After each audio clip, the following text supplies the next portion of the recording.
For 60 straight days, I completely stopped eating sugar. No candy, no soda, no desserts, no cheat days, nothing. At first, I thought this challenge would just help me lose a little weight or feel slightly healthier.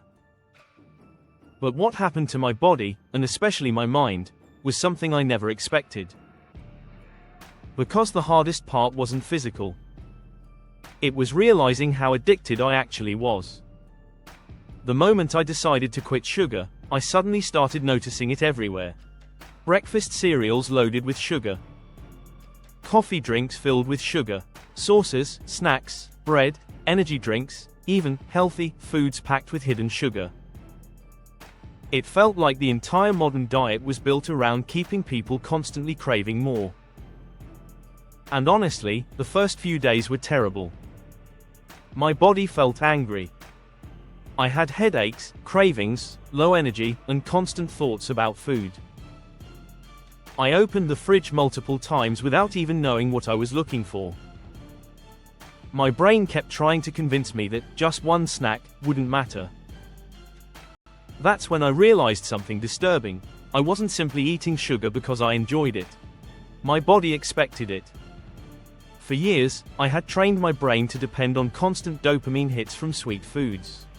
Whenever I felt stressed, tired, bored, or unmotivated, sugar became the quick solution. A snack for comfort, a drink for energy. Dessert as a reward. I never noticed the pattern before because it felt normal. But once I removed sugar completely, the addiction became impossible to ignore. The first week felt like withdrawal. My energy crashed hard. I became irritable over small things. My mood changed constantly. Some moments I felt motivated. And other moments I just wanted chocolate, soda, or anything sweet.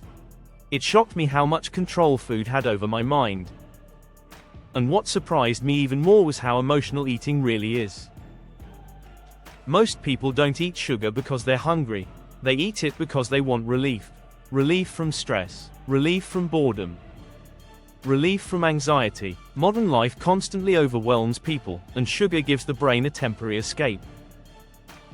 For a few moments, it feels good. But then the crash comes, and the cycle starts again.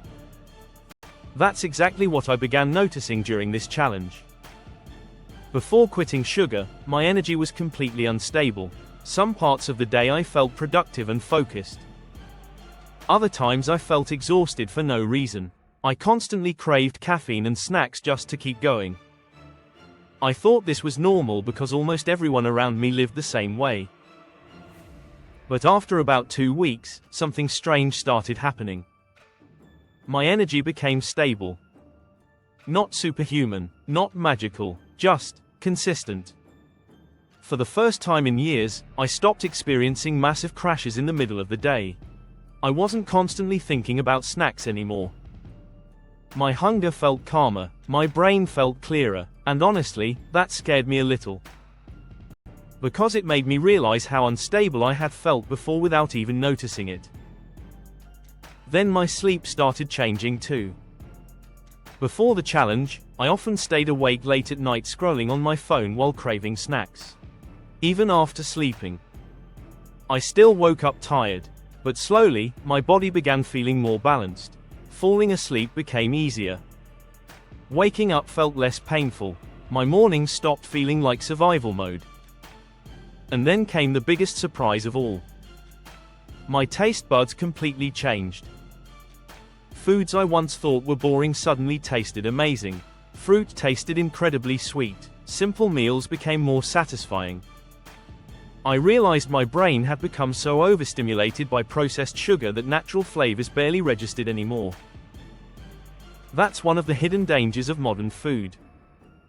Everything is engineered to overstimulate the brain. More sugar, more salt, more artificial flavor, more dopamine. Over time, natural foods start feeling less exciting, even though they're what the body actually needs. The challenge also exposed how much modern culture revolves around sugar. Celebrations involve sugar. Stress relief involves sugar. Social events involve sugar. Advertising constantly pushes sugary products everywhere you look. It's so normalized that most people never question how much they consume daily. And companies know exactly what they're doing.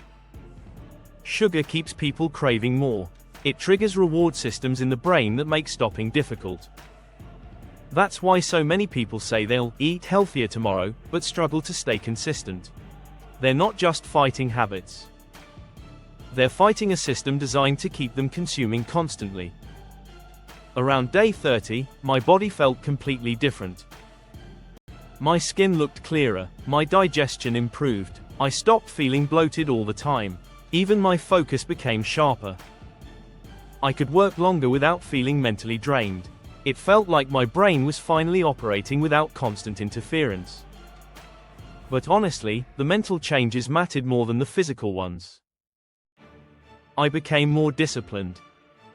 Every craving I resisted made me feel stronger mentally. Because quitting sugar wasn't only about food anymore. It became proof that I could control my impulses instead of letting them control me. That lesson changed the way I viewed everything. Modern life trains people to seek instant gratification constantly. Instant entertainment, instant comfort, instant pleasure. The moment people feel discomfort, they reach for something to escape it. A snack, a video, social media, anything to avoid sitting with discomfort for even a few minutes. But removing sugar forced me to confront discomfort directly. And over time, I noticed something powerful. Cravings don't last forever.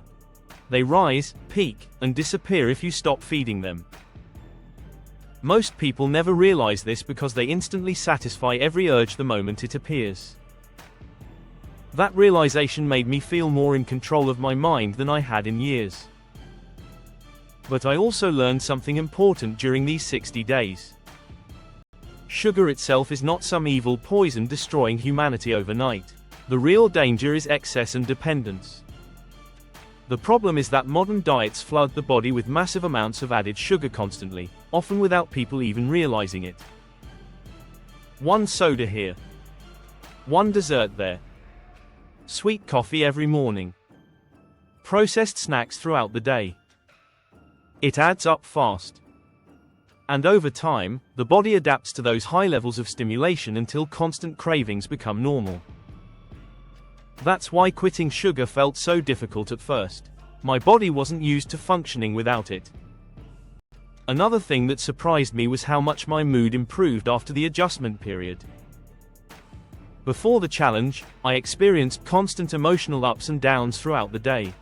I blamed stress, work, and lack of motivation.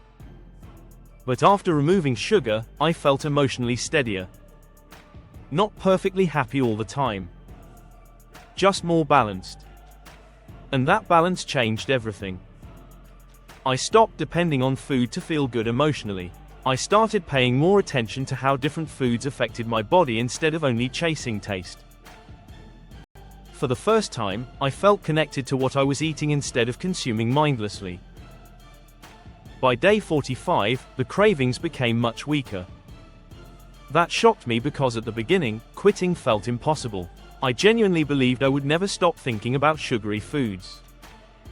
But the longer I stayed away from them, the less power they had over me. That's when I realized how adaptable the human body really is. People often think they're trapped by habits forever, but habits change when repeated behaviors change.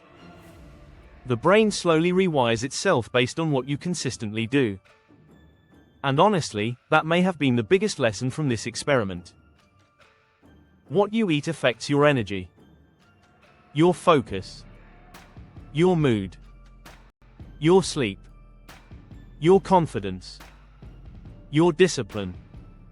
Small daily habits quietly shape the person you become over time. By the end of the 60 days, I didn't feel like a completely different human being. But I did feel more awake, more aware, more in control. My body felt calmer, my mind felt clearer, and for the first time in a long time, I realized how much modern food had been controlling me without my permission. The craziest part is that most people never experience what their body truly feels like without constant sugar overload. They assume brain fog, crashes, Cravings, bloating, low energy, and unstable moods are just part of normal life because they've lived that way for so long. And unstable moods are just part of normal life because they've lived that way for so long. I used to think that too. But after 60 days without sugar, I finally understood something important. Sometimes the foods giving you temporary pleasure are also the same things quietly stealing your long-term energy. And once you feel the difference for yourself, it becomes impossible to ignore.